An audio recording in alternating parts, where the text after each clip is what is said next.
आता आपल्या आवडत्या मालिकेचे संपूर्ण भाग मालिका प्रसारित झाल्यानंतर लगेचच पाहू शकता फक्त सन नेक्स्ट वर. भारतातील प्रेक्षकांसाठी मोफत सेवा. जास्त खाडाखोड नको करूस ग. हा, व्हेरी गुड. वा. Hello ma'am. अरे निवाते सर, या ना बसा. असे अचानक आलात? मॅडम तुम्हाला एक गुड न्यूज द्यायची होती. सांगा ना. आपली स्कूल पुन्हा नव्याने सुरू झाली आहे हेच सांगायचं ना. मॅडम आदिती असं का बोलते? म्हणजे तिला काही कळलंय का? लहान मुलं देवाचं रूप असतात आणि देवाला तर सगळंच माहिती असतं. लॉजिक तर अगदी बरोबर. झालं तर मग.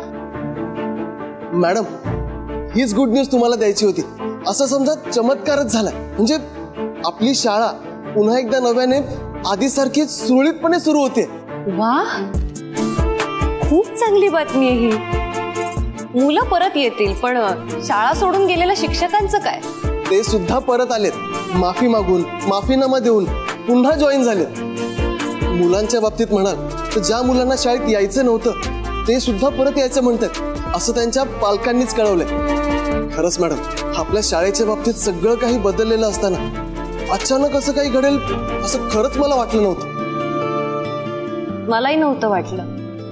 मला सांगा, शिक्षक परत का येत असतील असं तुम्हाला वाटतं? जाताना तर ते पैशांच्या लालसेपोटी गेले होते, पण आता परत काय येत आहेत हे तुम्हालाच माहिती असणार ना. नाही, मला खरंच काही माहित नाहीये. असं बोलणं हा तुमच्या मनाचा मोठेपणा झाला, पण मला माहितीये हे सगळं तुमच्यामुळेच घडून आलंय. सांगा ना. आता काय बोलू मॅडम. आपल्या शाळेबद्दल तुम्हाला असलेली आत्मीयता आणि देवीचे आशीर्वाद यामुळेच सगळं घडून आलं असंच म्हणावं लागेल. खरे, तुम्ही ही बातमी फोनवरही देऊ शकला असता. इतक्या लांब येऊन त्रास घ्यायची काय गरज होती? खरं तर इतकी आनंदाची बातमी तुम्हाला भेटून मी कधी तुमच्याशी शेअर करतोय असं मला वाटत होतं, म्हणून आलो. बरं, आता मला निघावं लागेल. येतो मी.